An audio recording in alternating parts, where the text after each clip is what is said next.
This light bulb is on right now. It was on an hour ago. It was on the day you were born. It hangs from a cord in a firehouse in Livermore, California above the fire trucks. And with a handful of interruptions, the longest about a week, it has been burning since 1901. No one alive today remembers it being new. The town calls it the Centennial Light.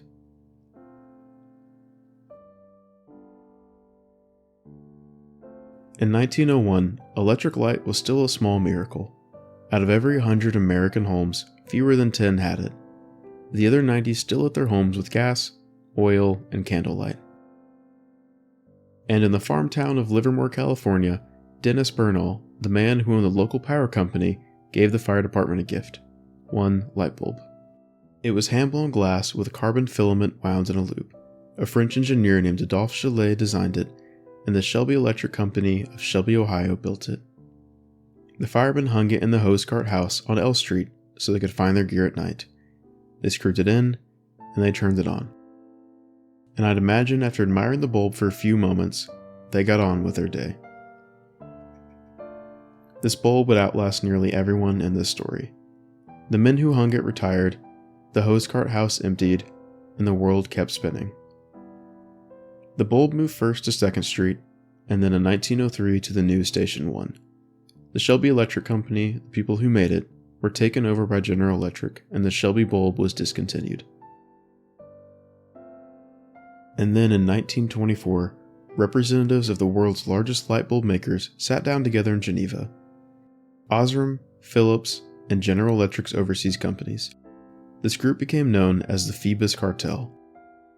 They agreed in writing that a light bulb should live 1,000 hours, not because it has to, but because a bulb that dies sells its replacement. The manufacturers argued that the shorter lifespan was the cost of making bulbs brighter and more efficient. Their own records also showed that the bulbs were tested against the limit, and factories could be punished when their bulbs lasted too long. By the time the Phoebus Cartel had signed that agreement, the bulb in Livermore had already been burning for about 200,000 hours. In 1937, Station 1 was remodeled around the Livermore bulb. It went dark for about a week, the longest interruption of its life. And then it came back on. It took almost a century for anyone to ask how old it actually was. In 1972, a cub reporter named Mike Dunstan started pulling on the thread. Old-timer stories, fire department records, and the Bernal family. On January 13th, the Livermore Herald and News ran his story. The headline, "Light bulb may be Earth's oldest." And Mike Dunstan didn't stop at the paper. He wrote to the editor of Guinness Book of Records, and Guinness verified his claims. Today, the record stands and it reads, "Longest burning light bulb." In 1976, the bulb itself made one last move, to Fire Station 6 where it hangs today. The firemen wouldn't risk unscrewing it. Instead, they cut the cord and carried it across town in a specially built box, alongside a police and fire truck escort. It was burning again in about 23 minutes. In 2001, the bulb turned 100. There was a party at the firehouse, and the bulb got something new: a webcam. Watch closely. The fire trucks come and go. The picture gets sharper. The bulb gets new cameras, and even those wear out and get replaced.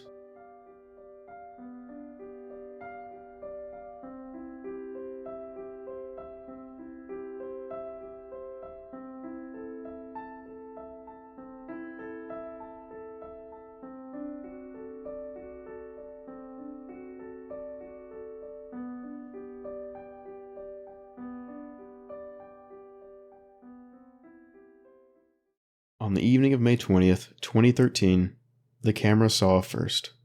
The light went out.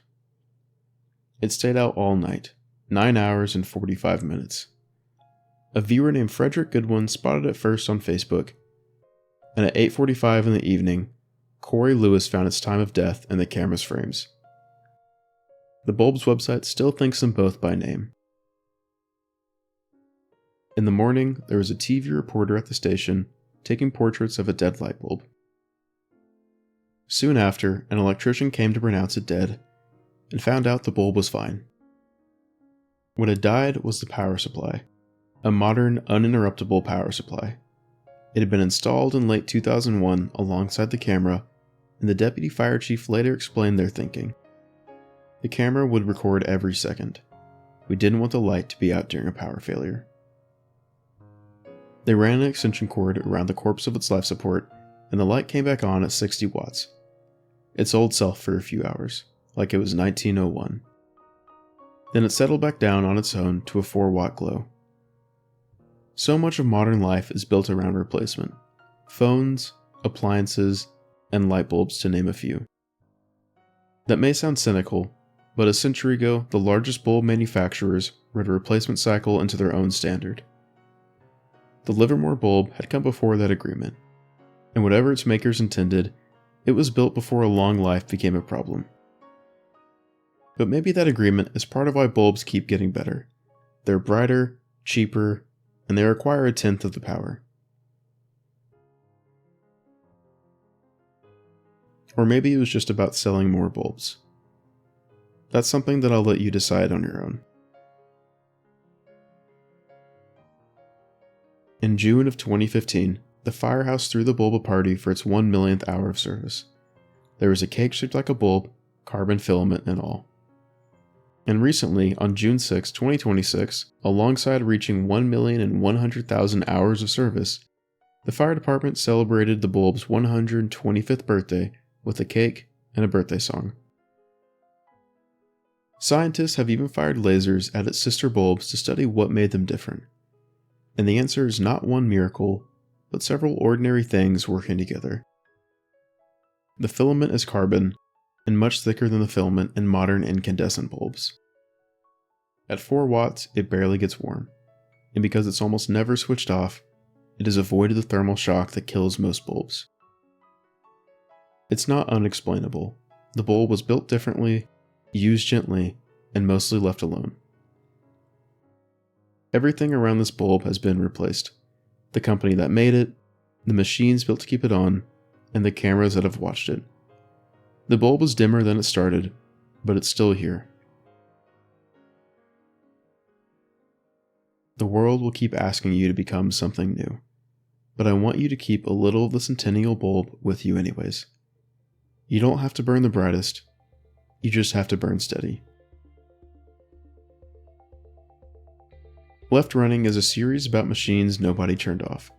Subscribe, and I'll show you the next one.